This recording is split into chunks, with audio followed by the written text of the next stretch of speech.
Bom, pessoal, agora a gente vai pensar aí em como essas rochas que estão dentro dessas grandes estruturas, como escudos cristalinos, bacias sedimentares e dobramentos modernos, como essas rochas elas são formadas. A gente vai classificar, bom, as rochas elas têm infinitas classificações e nomes, mas em termos de família, nós temos 3 agrupamentos principais das rochas que advêm do seu processo de formação, de quem é a base da sua formação, tudo bem?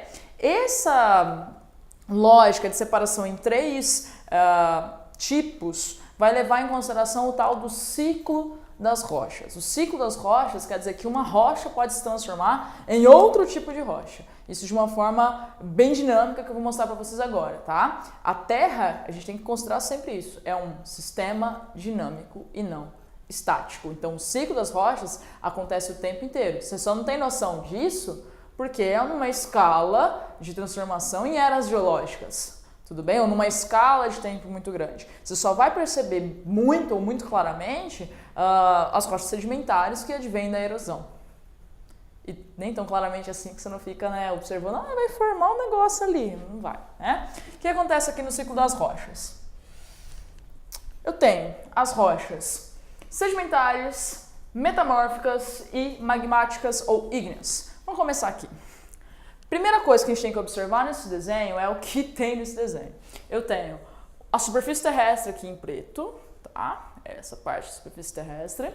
Eu tenho o magma aqui embaixo. Aí você fala, professor, esse é o magma é muito louco. Por que seu magma não tá retão lá? Não tá retão lá porque na Terra nós temos um processo muito interessante ele chama equilíbrio isostático. Esse processo é o quê?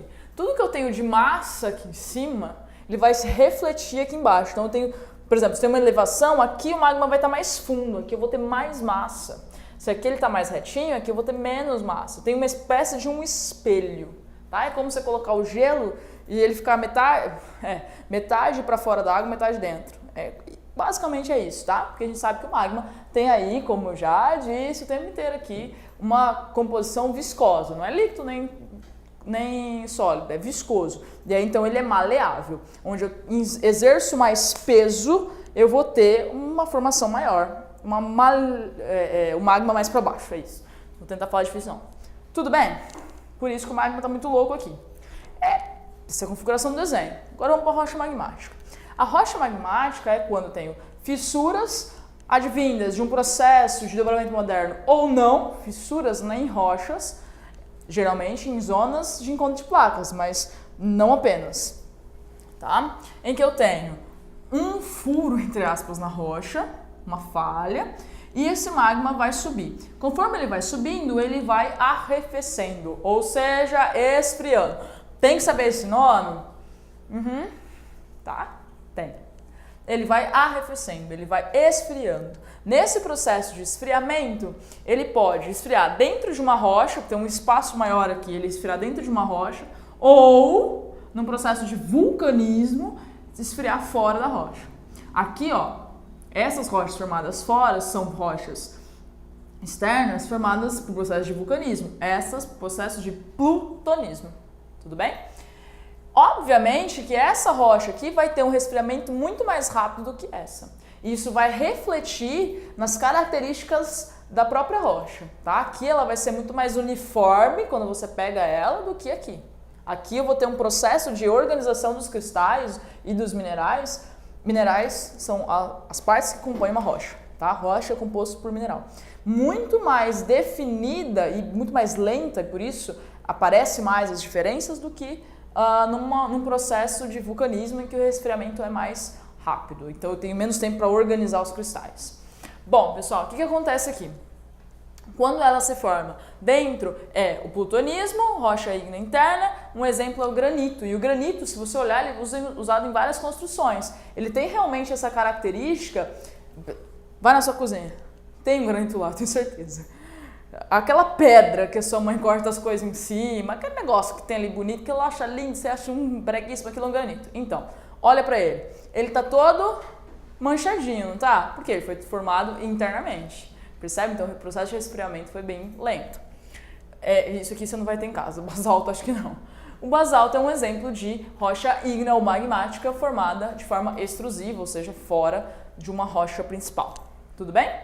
Esse tipo de rocha aqui o basalto pode sofrer erosão aqui naqueles processos de intemperismo e formar um solo de terra roxa que é muito fértil. E aqui na região do Paraná, nos processos, lembra das eras geológicas? Então, nesses processos de eras geológicas, eu tenho a formação ali, um pouco de magma cai na região do Paraná, eu tenho um processo de vulcanismo ali importante, tá? Tô falando em escala geológica, não tô falando que tem agora, tem nada lá agora, beleza?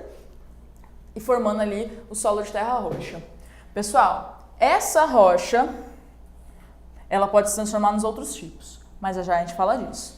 A rocha sedimentar vai ser aquela formada a partir dos sedimentos, ou seja, de um processo de erosão e compactação desses sedimentos, ok? Quando eu tenho matéria orgânica aqui, eu formo uma bacia sedimentar e combustível fóssil, mas não tendo, eu continuo formando uma rocha sedimentar.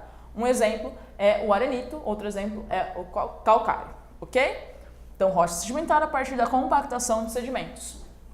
E rocha metamórfica é a rocha Power Ranger. Como assim? É a rocha que se transforma a partir de algo, pelo metamorfismo, hora de morfar, a partir de uma rocha pré-existente. Percebe? Então, uma rocha sedimentar ou uma rocha magmática pode passar por um processo sem sofrer fusão, ou seja, sem virar magma, pode passar por um processo de reorganização dos minerais, dos cristais. Não tentem entender isso em termos assim, professora, mas qual a fórmula? Difícil pra caramba esse negócio. Tem um monte de gráfico assim. Só aceita essa ideia aqui, tá? Esses dois tipos de rocha, com o tempo, podem se transformar numa rocha metamórfica, porque é uma alteração físico-química muito significativa. E a própria rocha metamórfica, ela pode se transformar em outra rocha metamórfica. Um exemplo disso é o mármore. Tudo bem? Ele é uma reorganização dos minerais e dos cristais presentes em rochas pré-existentes. Esse é o termo utilizado. Todas essas rochas elas vão para todos os lados, porque é um ciclo. Então, uma rocha metamórfica pode subir a superfície, uma rocha sedimentar também, uma rocha magmática também. Além disso, eu tenho todos esses processos erosivos, todos eles podem sofrer processo erosivo e virar rocha sedimentar. A rocha sedimentar, metamórfica ou magmática pode ir perto do magmazinho aqui, ó, ficar muito quente e virar magma de novo, passar por um processo de fusão. Ok? Então, esse ciclo é dinâmico. Todos os três tipos podem se transformar entre si, ok? Todos eles podem virar sedimentos e depois virar uma rocha sedimentar, todos eles podem virar magma, todos eles podem virar rochas metamórficas, ela mesma pode virar rocha metamórfica de novo, tudo isso é dinâmico, ok? A grande diferença entre eles é a base aqui, mesmo a rocha metamórfica, quando ela vira sedimentos, aí ela vai formar uma rocha sedimentar, tudo bem? E aqui ela vem do magma, e aqui ela vem de rochas pré-existentes. Perfeito? Esse é o tal do ciclo das rochas. Isso é um conteúdo bastante significativo, chamado aí de geologia, tudo bem? Do estudo da física e da química da Terra, interna da Terra. Esse conteúdo costuma aparecer mais em provas como a Unesp, mas nos últimos anos o Enem tem colocado pelo menos uma questão sobre essa aula, pelo menos uma, sobre essa aula de geologia e geomorfologia. O problema de você ignorar esse conteúdo é que é uma questão e sempre é uma questão difícil, tá? Uma ou duas questões e sempre são questões difíceis, que cobram nome e destoam um pouco do restante da prova do Enem, não que ela seja fácil, mas que destoam em termos de nomenclatura, etc. Então é bem importante pensar em todos esses processos. E tem uma outra coisa. Todos esses processos que eu falei para você vão ser utilizados numa das habilidades do Enem mais para frente, muito importante, que é bastante cobrada, que são as estruturas produtivas. Então, esse ciclo das rochas, a estrutura geológica, tudo isso faz parte de um recurso natural que pode ser transformado pelo homem. Então, tudo isso vai aparecer nessa habilidade específica que é das que tem a maior incidência no Enem, por exemplo, tá? Então, essa é a aula de geologia e geomorfologia. Façam os exercícios e atividades, e aí constar, e até uma próxima.